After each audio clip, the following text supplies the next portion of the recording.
नमस्कार, मैं doctor Abhishek Anand, director Narayana cancer centre Patna, director medical oncology, Paras hospital Patna. आज हम बात करेंगे कीमोथेरेपी एडमिनिस्ट्रेशन के बारे में। जैसे हम लोग सब देखते हैं कि कीमोथेरेपी जो देते हैं वो यूजुअली आईवी लाइन मतलब इंट्रावेनस लाइन से देते हैं। लेकिन इंट्रावेनस से देने के लिए ये ज़रूरी होता है कि हम लोग वेन के अंदर एक इंजेक्शन या सुई को डालें और इससे कई बार तकलीफ होती है। पेशेंट्स लोग बहुत ज़्यादा दिक्कत का सामना करते हैं और चाहते हैं कि कुछ ऐसा उपाय निकाला जाए जिससे कि ये जो प्रोसेस है, इंजेक्शन लगाने का जो प्रोसेस है वो आसान हो जाए, बार बार सुई नहीं लगाना पड़े, या कुछ ऐसा उपाय हो जिससे कि सुई उसके अंदर में ही रहे, वेन के अंदर में रहे, और बाहर से कुछ ऐसे सिरिंज का यूज़ करके उसमें इंजेक्शन डाल दिया जाए।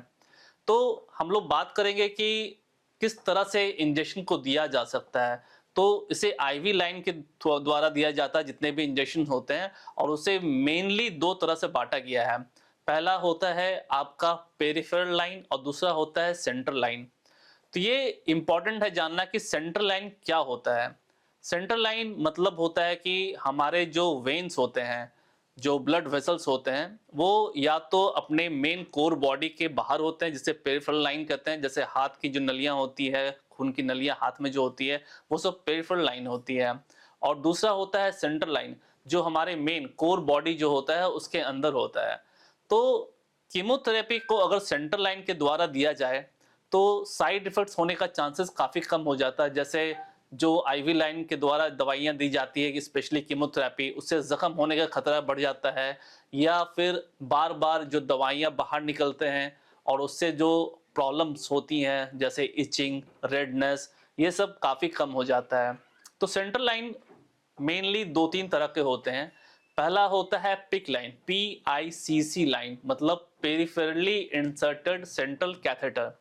तो इसमें हम लोग आईवी लाइन को बाहर से लगाते हैं अल्ट्रासाउंड गाइडेड, या फिर कभी-कभी नॉर्मली भी लगा सकते हैं विदाउट अल्ट्रासाउंड। और वो लंबी नली जो होती है, पाइप, वो बॉडी के अंदर अंदर वेन्स के द्वारा जाती जाता है, ये हमारे सेंट्रल लाइन के अंदर तक पहुंच जाती है। जब हम लोग दवाइयां बाहर से देते हैं तो दवाइयां वेन में सेंट्रल वेल के अंदर वो निकलती है, इसे कहते हैं पिक लाइन। दूसरा होता है आपका नॉर्मल सेंट्रल लाइन, जो या तो गर्दन से जिसे जुगलर कहते हैं, या फिर आपके क्लैविकल के नीचे से जिसे सब क्लेविन कहते हैं, या फिर जांग के पास है जिसे फिमोरल लाइन कहते हैं। तो ये तीन इंपॉर्टेंट लाइंस होते हैं जिसे हम लोग सेंट्रल लाइन यूजुअली या फिर कन्वेंशनल सेंट्रल लाइन कहते हैं। और तीसरा इंपॉर्टेंट होता है वो होता है कीमोपोर्ट।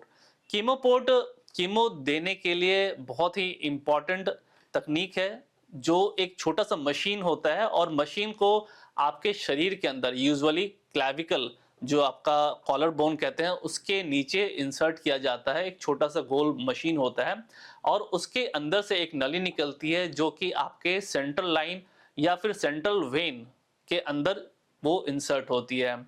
जब हमें कोई कीमो देना होता है तो एक छोटा सा निडल को हम लोग कीमोपोर्ट मशीन के ऊपर लगा देते हैं और उसके द्वारा हम लोग कीमो के मेडिसिन को देते हैं। और इस पद्धति से, इस तरीके से हम लोग देखते हैं कि कोई भी पेशेंट्स को बहुत ज़्यादा तकलीफ नहीं होता है। एक्स्ट्रावर्सेशन इंजरी मतलब कीमोथेरेपी या मेडिसिन जो वेन के बाहर जाके इंजरी कर सकती है, वो होने का भी खतरा काफ़ी कम हो जाता है। कभी-कभी बहुत सारे पेशेंट्स ऐसे होते हैं जो कि लंबी दवाइयाँ लेते हैं, 1 साल, 2 साल या उससे भी ज़्यादा समय से दवाइयाँ लेते हैं। तो वैसे कंडीशंस में बार-बार इंजेक्शन देना, आपकी नली में आईवी कैथेटर लगाना बहुत मुश्किल होता है। और वैसे कंडीशन में कीमोपोर्ट के द्वारा हम लोग बहुत ही आसानी से इस कीमोथेरेपी को या फिर कोई स्पेशल मेडिसिन्स को दे सकते हैं। तो कीमोथेरेपी या फिर कैंसर के मेडिसिन को अगर आईवी देना है तो उसके लिए सेंट्रल लाइन का यूज़ किया जा सकता है, जो आपके पेरिफेरल लाइन से थोड़ा बेहतर होते हैं। और इसमें कीमोपोर्ट, सेंट्रल लाइन और पिक लाइन को यूज़ किया जा सकता है। धन्यवाद।